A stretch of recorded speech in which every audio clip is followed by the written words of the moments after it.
Moin, passt grad? Na klar, komm rein, komm rein. Ich habe dir hier einmal ein kleines Geschenk mitgebracht wegen unserer coolen Aktion hier neulich. Oh, wow, das ist toll, großartig, dankeschön. Wenn du Zeit hast, nimm dir ruhig einen Stuhl. Ja, gerne. Cool. Sind die selbst gemacht? Ja. Wow. Aber sag mal, wie läuft's denn jetzt bei euch in der Küche? Ja, das ist auf jeden Fall sehr viel besser geworden. Das war ja mal wirklich kein Spaß mehr da bei euch. Ja, ich war gerade mitten in der Prüfungsphase im Winter und da wollte ich mir abends nur noch schnell was Warmes zu essen machen und hatte auch ein paar gesunde Sachen im Kühlschrank, aber als ich in die Küche kam, war mir echt schnell klar, Kochen geht auf dem Herd nicht. Ich bin dann jedenfalls schnell einen Burger essen gegangen und Pommes und eine Cola. Auf den Etagen mit den Gemeinschaftsküchen, ne? Da gibt es standardmäßig immer 3 Phasen. In jeder Küche. Und Phase 1 geht ungefähr so. Wir sind alle voll cool und lässig und voll nicht spießig und das wird sich schon regeln irgendwie. Am Tag darauf war ich mittags froh, dass mein Magen wieder klar war und dachte mir, heute mal was Frisches. Schnippel ich mir mal schön einen Salat. Aber an die Arbeitsfläche kam ich überhaupt nicht ran. Voll eklig. Da war ich dann jedenfalls so angefressen, dass ich erstmal rüber zum Griechen bin und mir da einen Salat bestellt habe. Und der Salat war echt super, aber für einen Studenten halt auch echt teuer. Und dann kommt Phase 2. Ne? Und Phase 2 läutet mit absoluter Sicherheit das Ende der Harmonie ein. Das ist todsicher, ehrlich. Und das kommt und das passiert immer ungefähr so nach 5 Wochen. Alle sind voll genervt, weil alles überall rumsteht und lassen dann auch ihre Sachen rumstehen. So aus Prinzip. Am nächsten Tag musste das Essen also günstiger sein.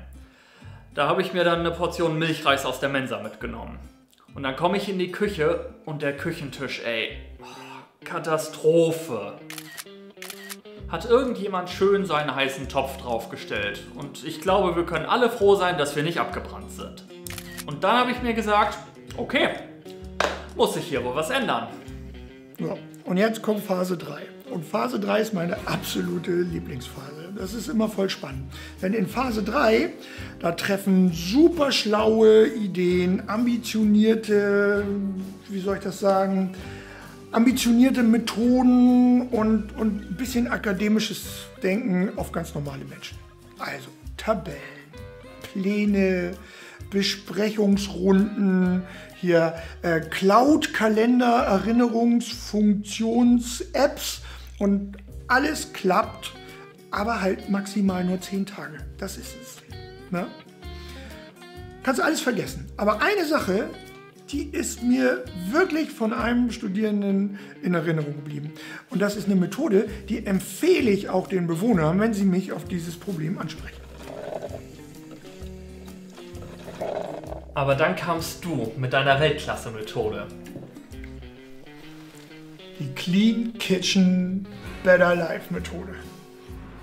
Gruppe erstellen, Teilnehmer hinzufügen und abschicken. Und eigentlich muss man bei der coolen Idee von Hannes nur 4 Regeln befolgen. Regel 1. Alles, was in der Küche rumsteht, wird fotografiert und in die Gruppe gestellt.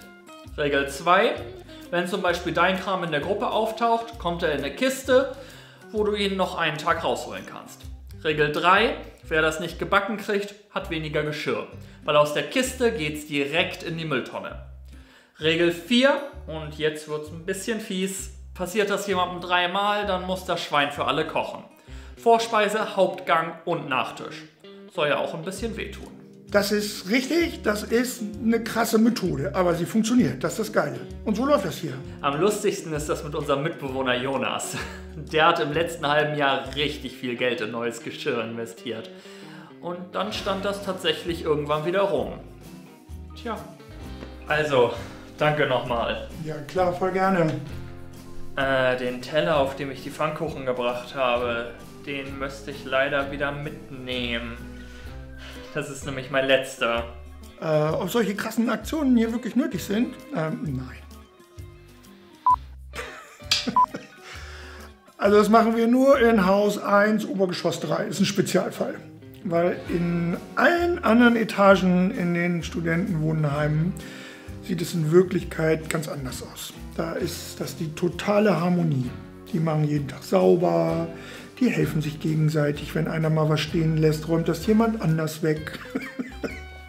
Und wenn die lüften, achten die alle drauf, dass die Heizung vorher ausgemacht ist. Und um 6 gibt es Abendbrot. Sag mal, in was für einer Welt lebt ihr? Was ist denn das für eine Scheißfrage?